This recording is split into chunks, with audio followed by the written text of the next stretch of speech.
I've had the great pleasure to get to know our guest recently. He's a much sought after specialist for his deep knowledge of the California and US economies and their industries. He has over 30 years of experience in analyzing the national and state economies, as well as the economies of California's many diverse regions. In his work, Dr. Kleinhenz produces a wide variety of economic forecasts, impact studies, and public policies analyses. Some of his recent projects have included spearheading an economic impact analysis for the City of Los Angeles 2024 Olympic bid and policy research related to California's growing demand for housing. Formerly, Dr. Kleinhenz served as chief economist of the Kaiser Center for Economic Research at the Los Angeles County Economic Development Corporation. Earlier in his career, he was deputy chief economist at the California Association of Realtors, where he focused on housing market and consumer research. He also taught economics for over 15 years. Dr. Kleinhenz is an in-demand speaker who regularly presents to business, government, and nonprofit organizations. A well-known media commentator, he has been interviewed on CNBC, NPR, and is regularly noted in major national dailies, including the Wall Street Journal. Most importantly, and tongue-in-cheek, he holds a coveted position as executive fellow at my alma mater, Cal Poly Pomona. Before we welcome him to the screen, we encourage you to type your questions in the chat. And at the end, we'll have time for Q&A. So please now, let's welcome Dr. Robert Kleinhenz. Good morning, everybody. Thank you, Laura, for the wonderful introduction. Boy, that's a lot to live up to that you went through today. So I'm really very pleased to be a part of this program today, both representing Cal Poly Pomona's College of Business Administration and also returning to the San Gabriel Valley Economic Partnership. For a number of years, I was a presenter first when I was with the California Association of Realtors, probably going back about 15 years or so. And then more recently, when I was with the LAEDC as their chief economist, I had the good fortune to present at the San Gabriel Valley Economic Partnership forecast events for a number of years. So I'm very happy to be back again to speak to you about your region, about what's happening in the national and state and local economies, and to hopefully give you some pointers for what to look for over the next several months and well into 2021. So we're going to take a look at the U.S. economy for starters. I think it's a very important backdrop to what's going on here in Southern California. And in addition, I'll spend just a short period of time talking about how California is doing in terms of the economy. You know, I'm not the epidemiologist, I'm the economist. So I'm not necessarily going to talk about COVID, coronavirus, and rates of infection and so on. I'm going to be looking at those aspects of our community through the lens of the economy and the economic indicators that we have at our disposal to understand what's going on. So look at California ever so briefly, then we'll turn to the local and regional story, wrapping up with a look at housing, because it's a very interesting situation that housing is going through right now. You've got some pretty disparate actions taking place with respect to housing. Some parts of housing are doing well and others are not. And then we'll conclude by looking at what lies ahead. So let me just switch to laser pointer. And so let's start off by taking a look at the economy. And it is different this time. Many of us have in the back of our minds the experience of the Great Recession. And I got to tell you, when I was talking about the Great Recession, I was saying, this is a once-in-a-lifetime situation. You know, our parents or grandparents experienced the Great Depression. It's very unlikely that we're going to experience anything worse than the Great Recession in our working lifetimes.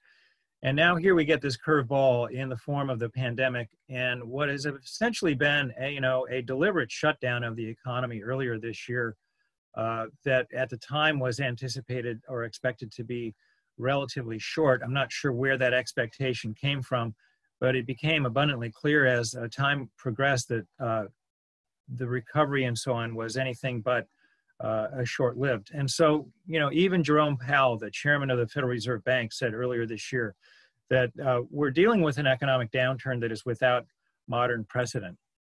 And so let's take a look at what that means. Let's take a look at what's happening at the national economy. I like to talk about the national economy as a living, breathing organism. So it has, we have a whole globe of people. We have 300 plus million residents here in the United States. We have thousands and thousands of companies. We have government. All of these are parts of the economy that we're tracking. So it's a fairly complicated organism, but we want to really simplify things and just look at the vital signs of this economy, beginning with a look at the pulse of the economy, which is the labor market and jobs, the heartbeat of the economy, which is gross domestic product, kind of an interesting analogy, blood pressure or inflation. And then when we look at how the economy is performing, and if it's not performing up to par, then maybe there are some treatments. And most recently, those treatments are in the form of fiscal and monetary policy. It's important as you listen to my remarks for you to not only pick up on what have been our challenges over the past several months, but also look at the bright spots in the economy because, many of you are making decisions about your businesses and so on. If you're government officials, you're looking ahead at the fiscal situation that your community faces. And we've got to be aware not only of where the trouble areas lie, but also what's going right so that we can take advantage of those opportunities to see if we can help get the rest of the economy moving in the right direction. So let's look at the pulse of the economy, the labor market and jobs, leading off with the unemployment rate. The unemployment rate before the pandemic shutdown was at a record low. In California, it was the lowest on record with the records dating back to the mid-1970s. It was at 4%, a little bit below 4%. Nationally, we were at a 3.5% unemployment rate, also a record low dating back over 50 years. And then the shutdown occurred. And you can see the unemployment rates for both the state of California and for the US spiked. For California, jumping to 16.4%. For the US, it's not shown here, but we got up to 14.7%, so just shy of 15% unemployment. And by comparison, for example, the US unemployment rate never surpassed 10% during the Great Recession. So this total about face that occurred in the economy going from record lows to record high unemployment rate was certainly unprecedented. And when you look behind the top line numbers, you discover certain industries were the hardest hit. Those appear on the right-hand side of your screen: leisure and hospitality, retail, healthcare and social assistance, and other services. And what's common across these is they are largely face-to-face sectors where people meet other people to engage in business or other types of activities.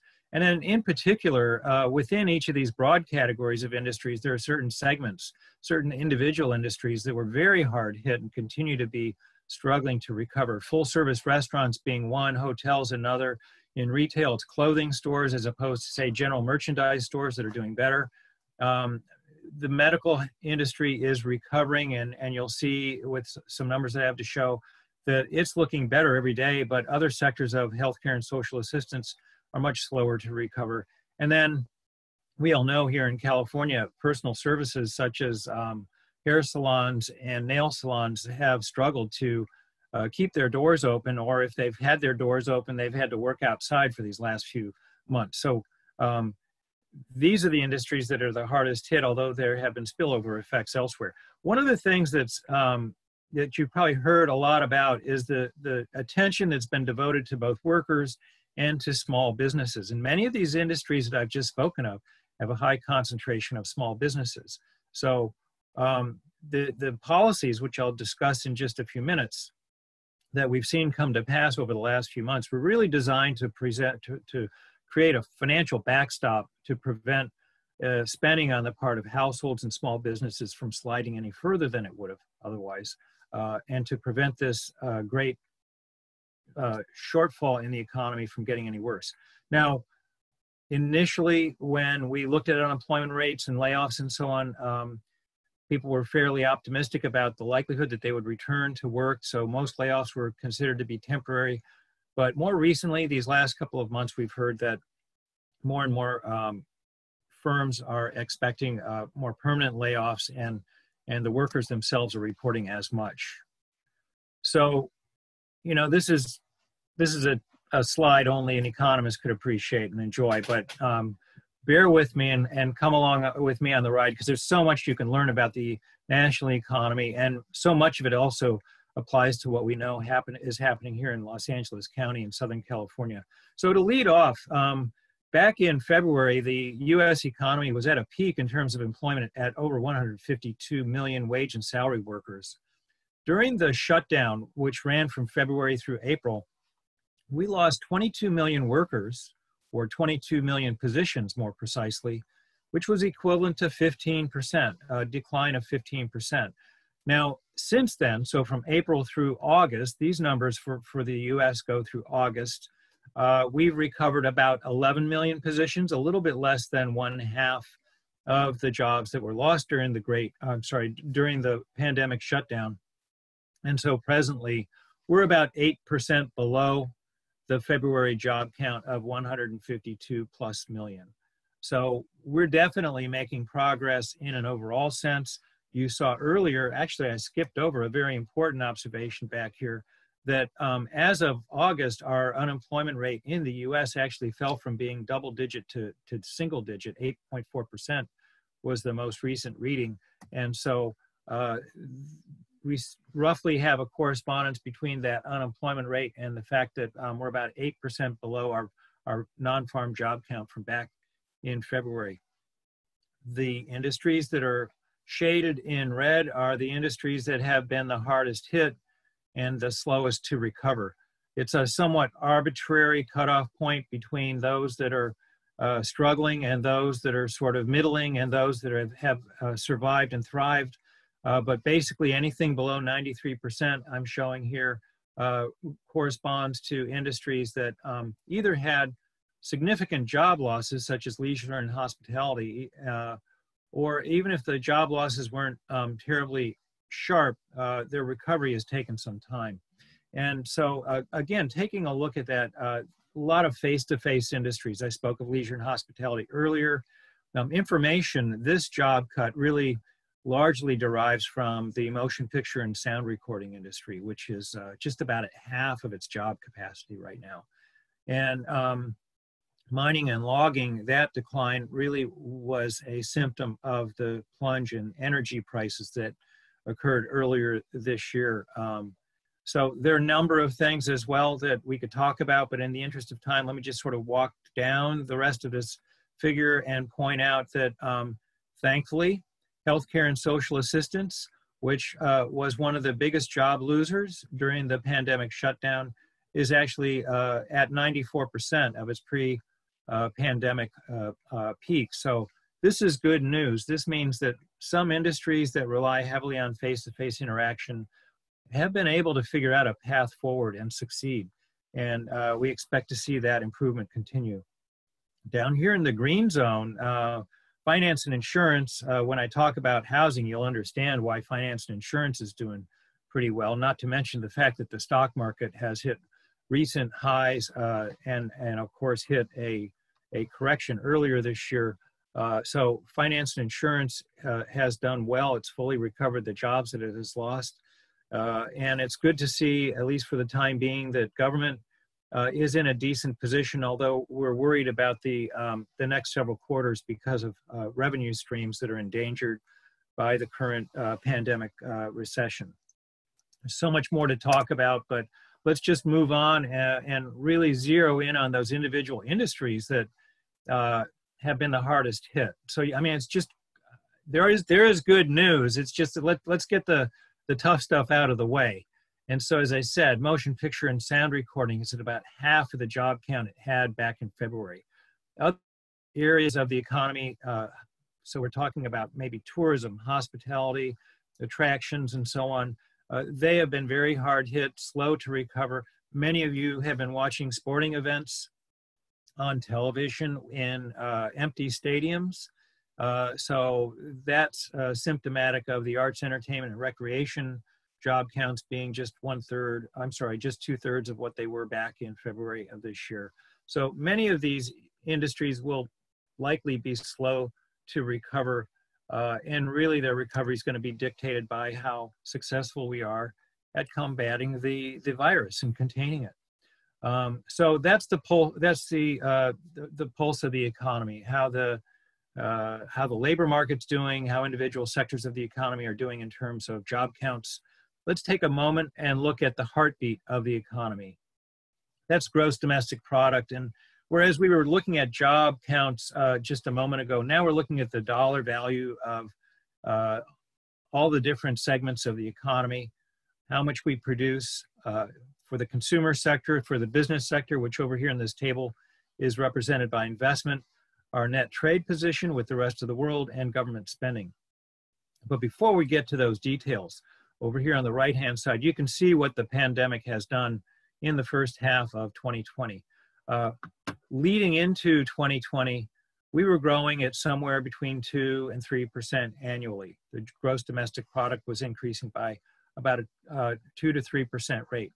In the first quarter alone, the seasonally adjusted and annualized decline in GDP was 5%. So most of that decline really occurred in the last 2 weeks of March. That gives you a sense of how hard we slammed on the brakes during that last part of March. And then, of course, we skidded, if you will, through the second quarter with another slide, 31.7% decline in GDP. Both of these numbers are seasonally adjusted and annualized. It's a little bit hard to wrap our minds around that. So let me go to the next slide for a moment and talk about what this means in terms that we can really understand. So in real GDP, that's inflation adjusted GDP terms, our economy had $19.2 trillion in economic activity in the last quarter of last year. By the second quarter of this year, it had fallen to $17.2 trillion, so a $2 trillion decline. In simple terms, that's a 10% decline in GDP. And so that's kind of where we are right now. We need to recover $2 trillion, or about 10% of GDP, in order to declare ourselves whole again. And then from there, we can sort of resume the growth path we were on before. Now, what sectors of the economy were hard hit? Well, over here on the right-hand side, in particular, the second quarter of this year, you can see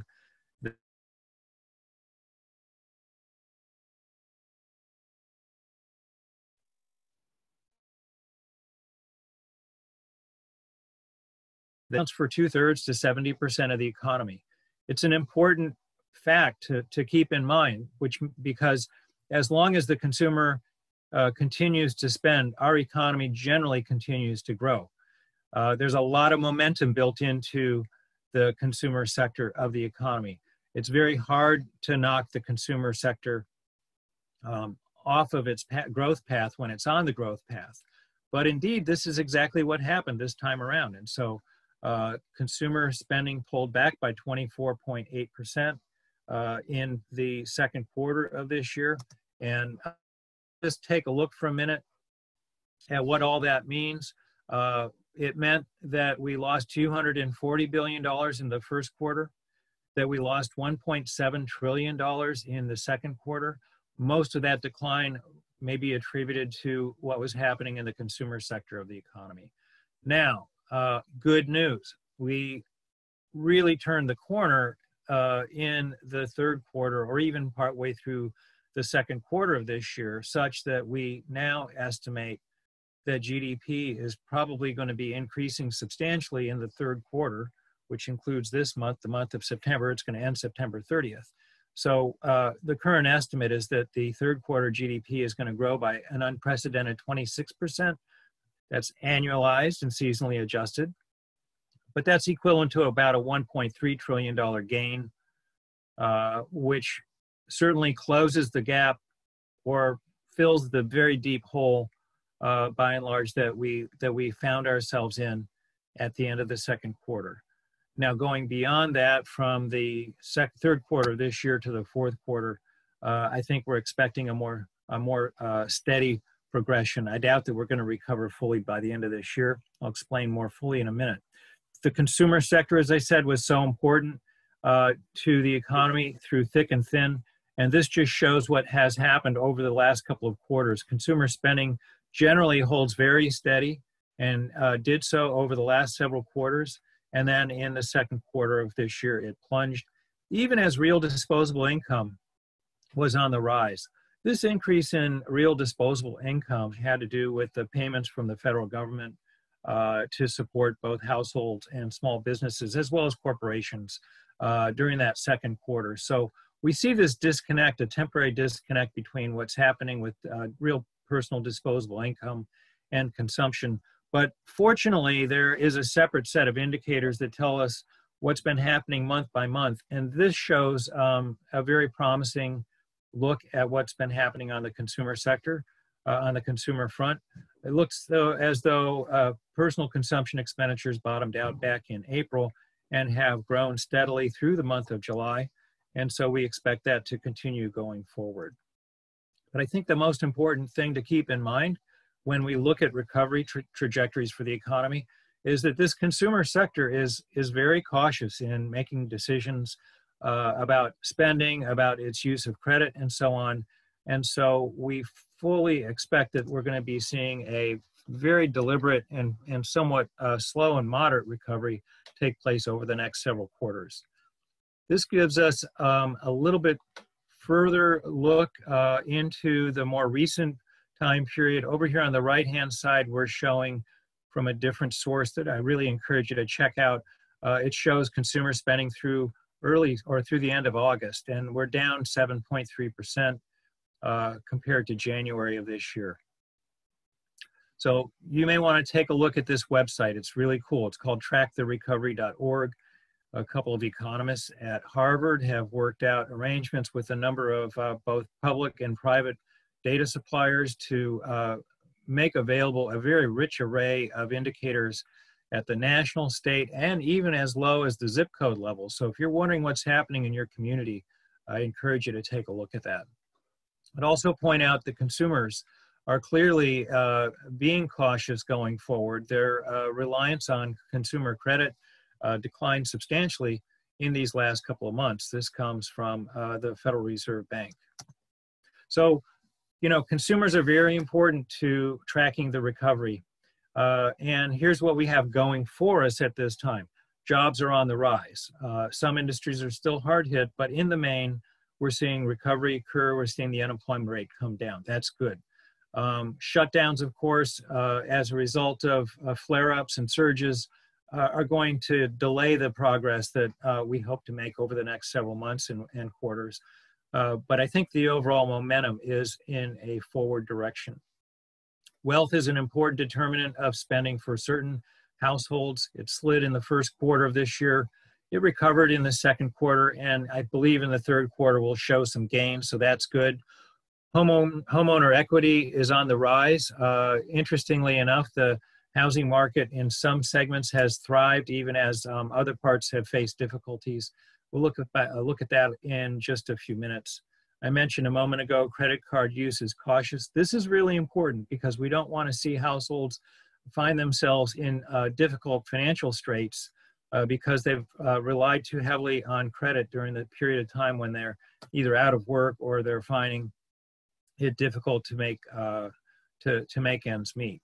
Now, of course, the big thing were these federal backstops: unemployment insurance, pandemic payments, PPPs, the Payment Protection Program that many of you are aware of.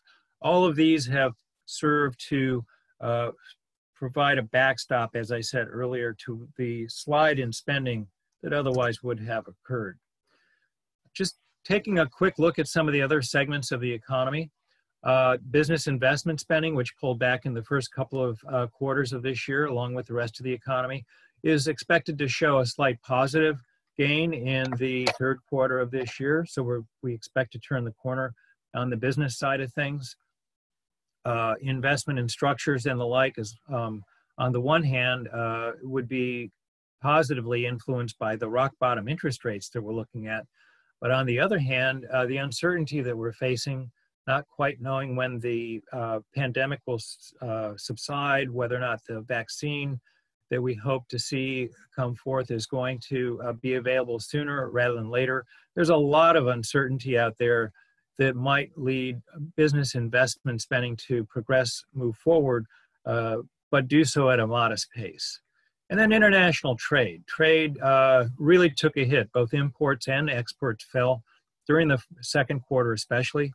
But on the other hand, what we've seen, especially locally, is that the port numbers haven't just improved, but we saw record highs for the Port of Long Beach in the month of August. It appears as though the local trade picture is improving, and we expect the same to be true for the U.S. as a whole. So that was the basic heartbeat of the economy, the GDP and its components. We expect it to grow in the third quarter very substantially. And then from that point forward, we're anticipating a more modest growth path that will probably enable us to recover the economic activity that we lost at the beginning of this year by sometime in 2021, if all goes well. Blood pressure is represented in this analogy by inflation. And so without going into too much detail, there are some who think that there should be no inflation in the economy. On the other hand, there are a lot of people who are very worried about high inflation, and rightfully so. And I think in that regard, this analogy is appropriate because nobody should want to have high blood pressure because it's dangerous. Similarly, we shouldn't have high inflation because it's dangerous. But you have to have some inflation as a sign of life, if you will, in the economy. And so in 2020, we expect to have very modest inflation, somewhere in the 1% range. There's just not a lot of reason to expect that inflation is going to do anything more than that over the next several months. And that's likely to carry into 2021. This is a good point in time to talk about the financial markets. I like to distinguish between many economists who operate out of the East Coast, who are largely very much associated with the financial markets industry, and people like me. I'm not a Wall Street economist. I call myself a Main Street economist because I spend more time looking at what's happening with economic activity, individual sectors of the economy, and so on. But you need to know what's happening in the financial markets. And holy cow, what a change we've seen. Record lows for mortgage rates, the 10-year yield, which a few years ago I would have said normal is 5%. And then a few years ago, I would have said normal is 2 to 3%. And here, the 10-year yield, which is represented by the red line, is down under 1%. And the Fed's key policy rate is back at 0, which is where it was as it was trying to fight the Great Recession back here in the far left-hand side of the screen. So interest rates are at record lows at this time. It's great if you're in a position to capitalize on these very low rates. And I think it's important to know that those rates are going to be around for quite some time to come. So that's part of the reason why we're seeing the housing market rebound fairly robustly in these last few months. There are other interest rate sensitive segments of the economy that are also responding favorably.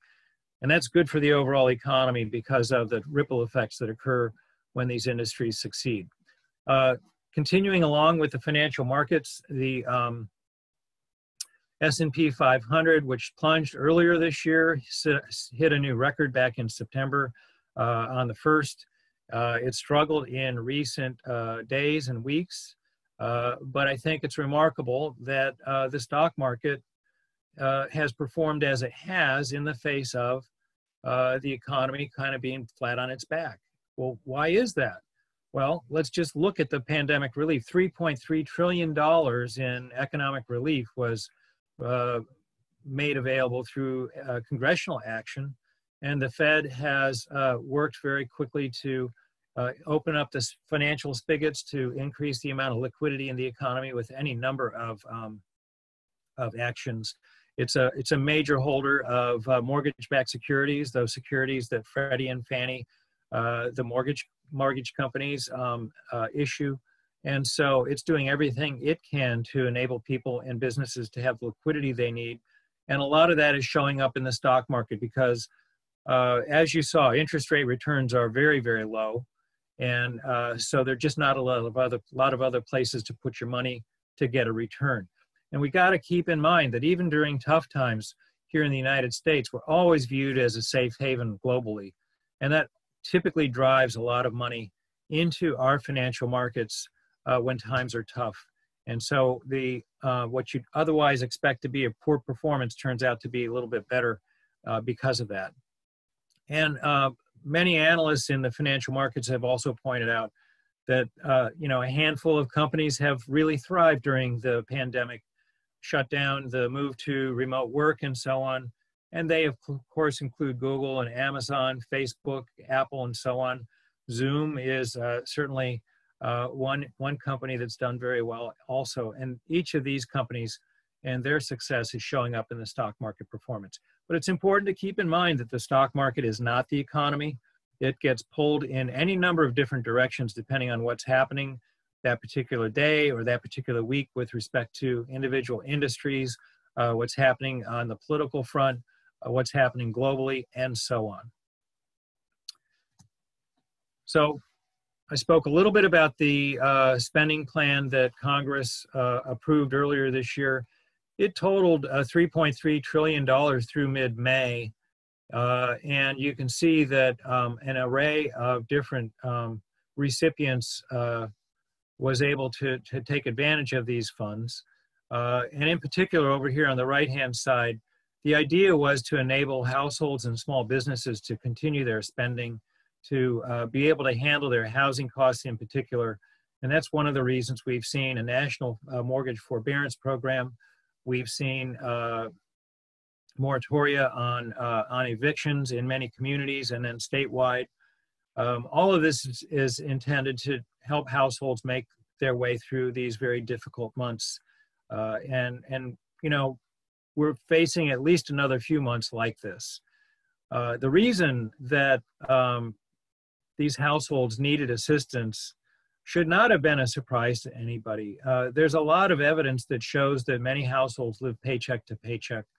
There was a survey that was done back in 2018 by the New York Fed, a survey of households that showed that 40% of households are not in a position financially to handle a $400 emergency expense. So for many in this audience, that amount of money may not seem like very much, but for 40% of households, that's a tough nut to crack. So that kind of gives you the perspective that we need to understand why households have been in such dire straits and have been in need of the relief from Congress. I mentioned earlier that the Fed has also opened up the spigots. The big picture is that all of this support that we've seen during the pandemic really makes the $800 billion Great Recession response look like chump change. Do we need another pandemic relief or stimulus bill? Depending on how long we go over these next several months, if a vaccine becomes available in the next couple of months and then is widely disseminated, maybe by the end of the year, maybe there's some hope that other segments of the economy, especially those that are hard hit, will get back on track. But I mean, I think that's a very dicey proposition. So it's possible that we could use a second stimulus. The fact of the matter is that we've got some significant segments of the economy that just are not recovering as quickly as others. Now, all that spending has resulted in in more than a $3 trillion deficit in 2020. And we expect to see trillion-dollar deficits really over the next decade based on the most recent estimates from the Congressional Budget Office. But keep in mind that those were already anticipated even before the pandemic hit. So I I think this spending plan, this budget deficit picture anticipates most of the pandemic relief and stimulus occurring in fiscal year 2020 and fiscal year 2021, with a return to background spending levels in 2022 and beyond. So you've probably heard in the news many people talking about different letters to characterize the recovery. Early on, many people thought that a V-shaped recovery was in the cards, but I think as the weeks passed, it became evident that our recovery was not going to be as fast as the decline that occurred earlier this year. A W has been mentioned, the idea being that if flare-ups occur, we could be recovering and then have a setback that causes a double dip recession. My thinking about that is that it's unlikely because there are many segments of the economy that are already nearly recovered and can move forward with or without the shutdowns that are specific to certain industries such as restaurants and personal care services and the like. So I think more likely is the Nike swoosh, a gradual recovery. We've already hit bottom.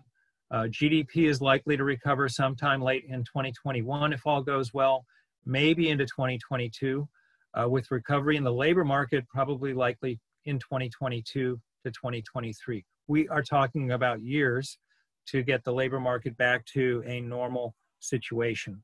Now, others are using the letter K to characterize the recovery, the idea being that some people are doing fine and others are not. The fact is, every economic downturn includes some people who are harder hit than others, and at least a few segments of our economy weather the downturns better than others. So a K could probably be applied to just about every economic recovery that we've gone through. So just quickly doing the math to kind of figure out what that trajectory is going to look like. Having lost $2 trillion in the first half of this year and expecting to recover 1.3 of that in the third quarter, and looking at our past history in terms of recovery trajectories, we're likely to see recovery take several quarters, as I've already alluded. During the Great Recession, our strongest quarterly recovery was a gain of $250 billion, and that only occurred once. So I think, much as we would like to come back quickly, a slow, steady recovery under the veil of a lot of uncertainty is kind of baked in the cake. We not only are not quite clear how we're going to make our way with the pandemic, we also have other uncertainties ahead. We've got the November election that we are facing. Elections always create a bit of uncertainty. There is uncertainty about whether or not the of a relief package, and if they do so, it's not likely to occur until after the election, perhaps not even until January. So there are a lot of wild cards out there that I think create sufficient uncertainty such that the path ahead is one that's going to be slower and steadier than we'd like it to be. But above all, the virus containment is going to dictate our recovery trajectory. And we know there are going to be some companies, some businesses, some occupations that are going to be permanently lost. But at the same time, we need to recognize there have been many opportunities in the face of the challenges that we've had. And a number of industries are recovering nicely, even as others are recovering slowly. There's good news. I mean, the unemployment claims have fallen, and the number of job openings that was just released has been increasing steadily over the last few months. So firms are figuring out a way to move forward, even under present circumstances, which of course we should not be surprised about, because that's really what enables companies to move forward under good times as well as bad times. Their inventiveness, their innovativeness, and like never before, we're really counting on firms to figure out a path forward, not just for their own well-being and survival, but also for our entire economy's well-being. So let's take a look at California right now. It's great to see, after this spike in the unemployment rate that we saw back in April and May, that the unemployment rate is now down to 13.3%, so it's falling. You know, it's still higher than where we were back during the Great Recession. So that's what we're looking at over here, about 1/3 of the way across the screen. But we're headed in the right direction, and we anticipate further gains in the unemployment rate for California in the coming months. And of course, we already saw that the unemployment rate for the US is at 8.4%.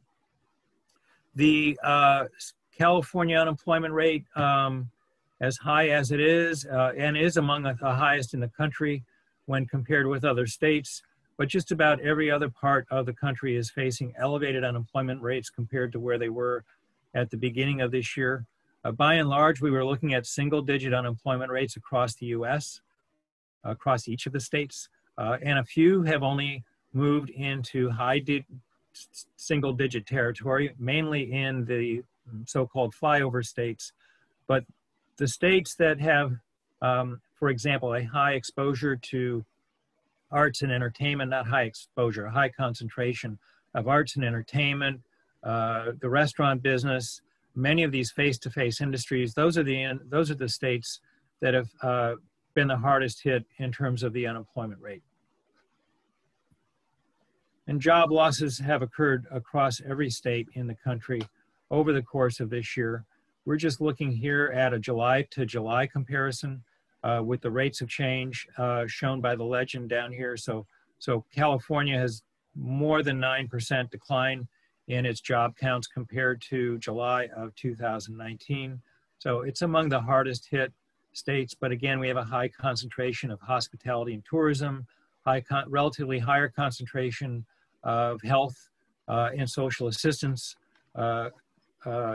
firms in our economic composition. And of course, we have somewhere in the neighborhood of 40% or so of the jobs in the motion picture and sound recording industry that are also down substantially compared to where they were a year ago. You really need to look at the individual metro areas in order to get a sense of where things are at their worst. I don't think there are any surprises for those of us on this call. The darkest circles correspond to the hardest hit areas where the unemployment rates are the highest. So the Northeast portion of the United States, New York in particular, the West Coast and Florida, these are all areas that have been the hardest hit of all the states across the country. When we look at the recovery trajectory, it's not sufficient to look at the US macro level. We've definitely got to be looking at the story at the metro level to be able to really understand what's happening going forward. Just doing a quick time check here. And so let me turn to the local economy for just a minute before we wrap up. So the unemployment rate in LA County was over 20% earlier this year. It has a somewhat higher concentration of full service restaurants, arts and entertainment venues, retail establishments. So the spike should be no surprise, but it's been a very difficult 2020 for the residents of LA County. Many of the same industries that were hard hit nationally and statewide also appear in the red zone here for the County of Los Angeles. Leisure and hospitality is just at 71% of its February job share. Information, which includes motion picture and sound recording, is at 75%.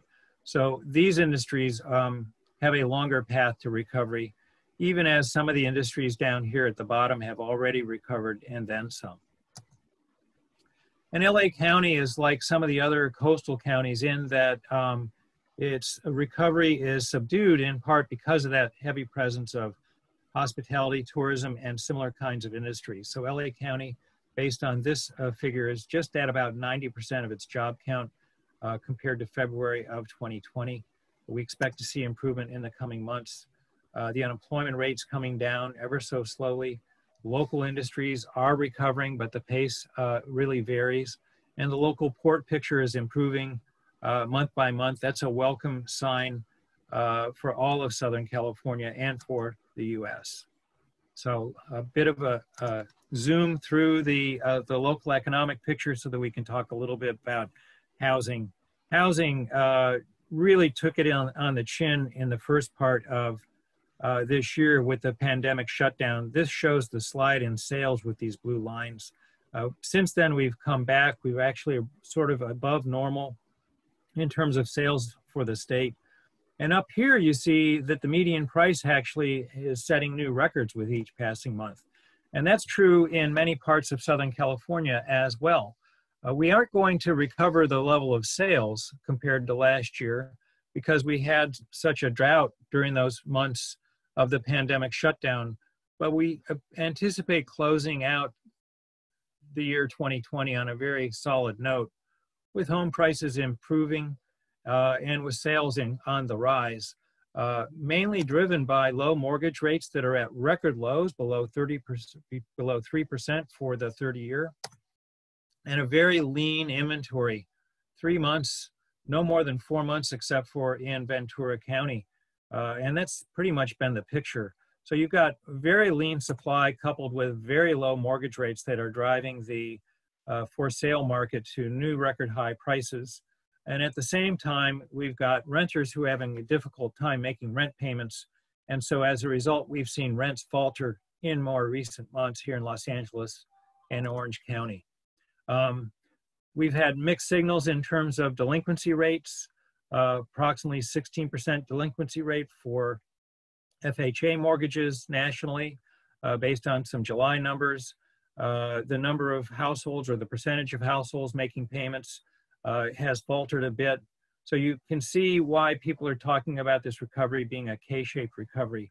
Some segments are doing well and others are really struggling. But it's a great opportunity for people who are well positioned with financial resources to either become first-time buyers or to become trade-up buyers in the present circumstances, because these low mortgage rates aren't going to go away anytime soon.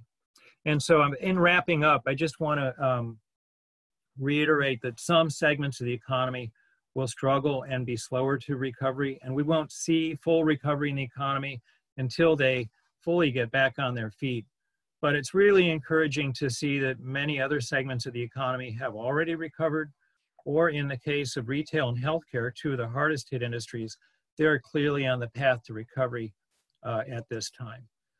We're concerned about the possibility of a second wave of the virus during this latter part